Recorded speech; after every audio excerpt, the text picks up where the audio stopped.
आज टॉस पर ही पता लग गया था मुंबई यहाँ पे अगर 300 भी बना ले तो पंजाब चेस कर जाएगी, क्योंकि आपने खिलाड़ी बड़े रखे थे दो, गुरु घंटाल, शार्दुल ठाकुर और दीपक चहर। यहाँ पे एक शार्दुल ठाकुर नहीं संभल रहा था, आपने ऊपर से दीपक चहर महाराज जी को खिला दिया। महाराज जी सीधा 17 रन प्रति ओवर की ओर से अपने बाप की खेती समझ के रन देते चले गए। क्या चेस करा दिया इजीली पंजाब को। मतलब यार 195 इतनी भी रन नहीं थे, लेकिन आप ठीक ठाक अगर बॉलिंग करते तो हो सकता था। अगर आपने ट्रेंट बॉल को खिलाया होता तो हो सकता था।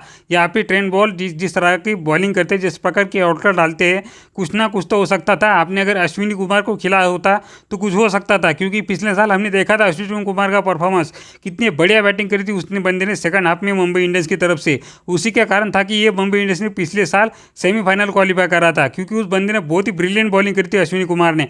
क्या हुआ उस बंदे को इस साल, क्यों नहीं खिला रही है मुंबई उसको अपनी प्लेइंग 11 में? मुझे तो इस चीज़ का आंसर नहीं मिल रहा है अब तक। क्यों भला ये दीपक चहर और शार्दुल ठाकुर इन जैसे बड़े नामों के साथ ही जाना है? आपको यंगस्टर को खिलाना नहीं आता, आपके पास यंगस्टर बॉलर नहीं है, उनको बैक करने की आपकी ज़रूरत नहीं है। इस क्या मुंबई की पहचान क्या थी? मुंबई कभी भी अपने यंगस्टर को खिलाती है, उससे उनका गेम निकालती थी। ये रोहित की मुंबई, जो मुंबई इंडियंस रोहित शर्मा की थी ना, वो चाहे कितना भी यंगस्टर हो, कोई भी हो, कि कहाँ से भी आए, उसको गेम खिलाती थी, उसको टाइम देती थी और उससे एक मैच निकालती थी, उससे विकेट निकालती थी। वो ही रहती थी मुंबई इंडियंस। ये मुंबई इंडियंस नहीं है जो कि सिर्फ ऑफ स्पिनर आपने खिलाया और उसको एक भी ओवर नहीं दिया। क्यों? क्योंकि सामने जो बैटर है वो राइट हैंडर है। ऐसा किसने कहा है कि ऑफ स्पिनर के सामने, लेफ्ट हैंडर के सामने ऑफ स्पिनर बॉलर बॉलिंग करेगा? क्यों? राइट हैंडर को बॉल नहीं कर सकता ऑफ स्पिनर? वहाँ पे उसके हाथ कट जाते हैं क्या? ये क्या है? ये कौन सी सोच है आपकी? हार्दिक पांड्या की इतनी घटिया कैप्टनसी कि आपको अगर ऊपर से क्यूडेके और रिकल्टन चाहिए थे तो क्यों ना भला एक क्यूडेके को खिलाते, रिकल्टन को बैठा देते, क्योंकि वहाँ पे आपका कॉम्बिनेशन नहीं बनता ना। कोई यंगस्टर को खिलाते, उसको ओपनिंग करा देते, या फिर सूर्या को ओपनिंग करा देते। हाँ, इससे अच्छा नीचे अगर आपने ट्रेंट बॉल को रखा होता, कोई दो तो फ्रंट लाइन बॉलर होते आपके पास। आपने एक बुमराह को खिला दिया। आज भी उस बंदे का उत्साह, बहुत ही बुरा दिन रहा बुमराह का। 40 रन चले गए बुमराह के अपने स्पेल में, और साथ में दो बड़े नामचीन, बड़े बहुत ही बड़े गुरु घंटाल। मतलब इनको क्या सोच के मुंबई ने लिया, मुझे ये नहीं समझ में आ रहा है। मतलब यार दीपक चहर या इस बंदे की बॉलिंग देखकर सांस में सर दुखता है। इसको तो मेरे घर के, मेरे गली के बच्चे भी इसको शॉट मारेंगे, पता है? मेरे घर के गली के बच्चे भी इसको बड़े बड़े छक्के मारेंगे। यार क्या बॉलर है, कितना घटिया, बिल्कुल कोई वर्ड नहीं है मेरे को इसके बारे में बात करने के लिए। आपने गजनपर को खिलाया, आपने सेंटर को बाहर खेला, बाहर बाहर बैठाया, ठीक है, उसने विकेट लिए, उसने परफॉर्म करके दिया, लेकिन इन दोनों ने क्या किया? सिर्फ 17 और 16 रन प्रति ओवर की रन रेट से मार खाते चले गए दोनों भी। क्या यार, कैसे डिपेंड करे आदमी इस चीज़ को, कैसे डिपेंड करे इस प्लेइंग 11 को? आप बताओ।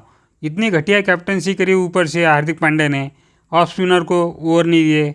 उसके बाद जहाँ पे इन दोनों को हम कैसा, मैं मानना ही नहीं चाहता था कि यहाँ पे दीपक चहर को जब प्लेइंग 11 में खिलाया था, जब पता लगा टॉस पे की दीपक चहर खेलेंगे, तभी समझ गया था मैं कि ये मैच मुंबई बिल्कुल हारने वाली है। बिल्कुल कितने भी रन बना ले मुंबई नहीं जीत पाएगी, क्योंकि इन प्लेयरों में कैपेबिलिटी नहीं है। इनका गेम बहुत ही पीछे चला गया।